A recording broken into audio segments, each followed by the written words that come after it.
Please welcome Dr. Aparna Roy from Holistic Health. She is a holistic health expert from Arvind Ashram. सबको मेरा सादर अभिवादन।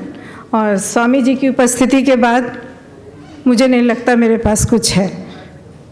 मैंने पहले भी अनुरोध किया कि उन्हीं को यहाँ पे बुलाया जाना चाहिए और समापन क्या, अभी से पूरा समय वो बोले, हमें अमूल्य चीज़ें मिलेंगी। मेरे जीवन का जो टर्निंग पॉइंट कहूँगी वो स्वामी विवेकानंद को पढ़ते हुए हुआ था। शारदा मिशन के स्कूल में मैं अध्यापिका थी और उसके बाद से जीवन ऐसा पलटा कि आज मैं यहाँ हूँ। लेकिन 2 दिन के इस पूरे सेमिनार में जो चीज़ें हम सुनते आए हैं, कई बार हम भटके हैं, एलोपैथी हो या आयुर्वेदिक हो या होम्योपैथी हो या नेचुरोपैथी हो, लेकिन एक चीज़ हमारे केंद्र में थी, हमारा स्वस्थ होना। और स्वस्थ होने का अर्थ भी हमने सबसे अलग अलग सुन ही लिया। परिभाषा क्या है? स्व में स्थित। तो कुल मिला के यहीं से शुरू करते हैं ना, ये स्व कहाँ है? श्री अरविंद आश्रम के प्रतिनिधि के रूप में मुझे भेजा गया है, तो सबको वही बताना चाहूँगी कि अपने स्व को पहचान लें अगर, तो संभवतः ये सारा मतभेद हट जाएगा। एक सामंजस्य, एक समन्वय, एक हार्मनी हमारे बीच आएगी। और जहाँ हार्मनी हो, वो चाहे शारीरिक, मानसिक, प्राणिक किसी भी रूप में हमारे पास है या सब में एकत्व है, हमारा मन, प्राण और शरीर अगर एक हार्मनी में है, एक सामंजस्य में है, एक समन्वय में है, तो जटिलताएं नहीं हैं, फिर किसी तरह की ग्रंथि नहीं है। अगर मन हमारा प्रशिक्षित है, वो कभी भी कुतर्क में नहीं आएगा। मन का काम है विचार करना और लॉजिक्स देना। वो विचारों की सत्यता, औचित्य, अनौचित्य, इनको अपने तर्कों की कसौटी पे तौलता है। हमारा प्राण, जिसको हम समझते हैं कि केवल प्राण जीवन देने वाली शक्ति है, वो अपने आप में श्री अरविंद ने बताया कि पूरी एक सत्ता है। और हमारी प्राणिक सत्ता हमारी भावनाओं, हमारी इच्छाओं, इन सब का स्रोत है। तो उसका भी प्रशिक्षण बहुत ज़रूरी है। उसके बाद आता है हमारा ये शरीर, जो हम सबके बीच में हमारी पहचान है। अपर्णा रॉय के नाम पे आप इस चेहरे को पहचानते हैं। डॉक्टर विपिन कुमार हमारे पास बैठे हैं। स्वामी जी को जब हम देख रहे हैं तो बिल्कुल ही एक अलग आभा का ऑरा ही अलग है, प्रभा मंडल ही अलग है।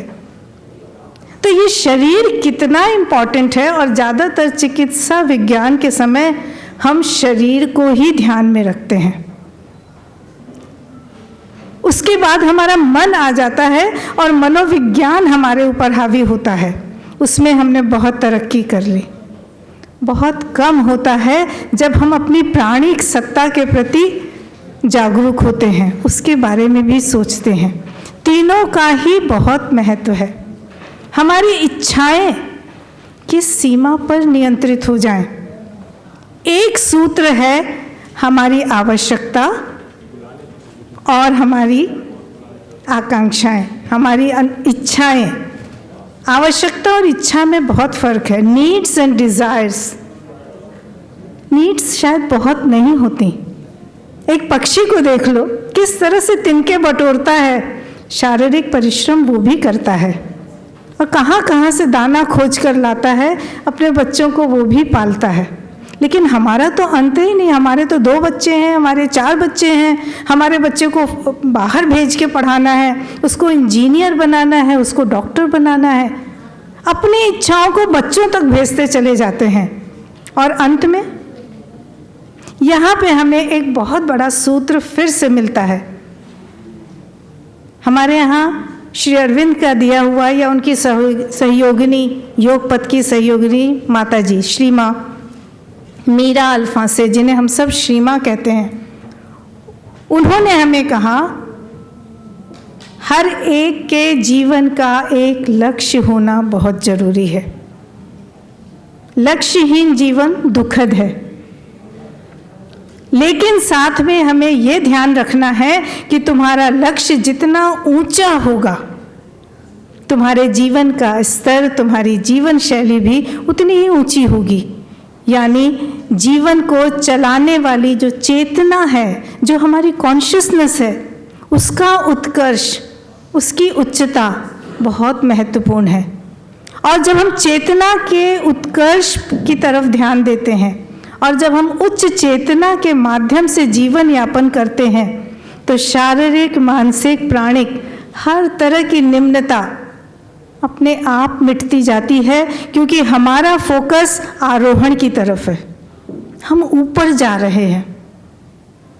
और ऐसा ही प्रश्न जब माँ से पूछा गया था, माँ और श्री अरविंद में हमारी दृष्टि में कोई भेद नहीं है, क्योंकि दोनों उसी चेतना को प्रतिनिधि करते हैं। जब उनसे पूछा गया कि फिर कैसे पता चले हमारे जीवन का लक्ष्य क्या हो, तो उनका जवाब था, किस जीवन की बात कर रहे हो।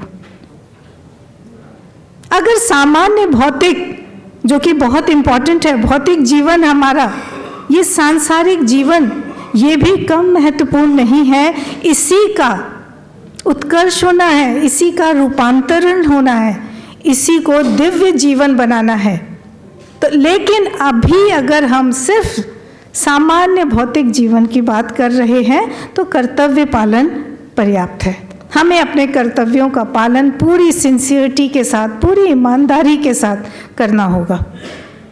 लेकिन अगर तुमने अपने जीवन का लक्ष्य उच्च जीवन को चुन लिया है तो उसका सिर्फ और सिर्फ एक ही लक्ष्य होना चाहिए, वो है ईश्वर को पाना, ईश्वर को जानना।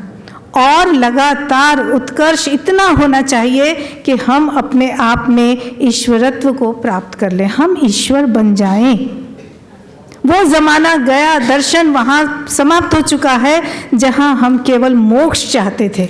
यहाँ मुझे श्री अरविंद का वाक्य हमेशा छूता है, मुझे उन लोगों से कुछ मतलब नहीं है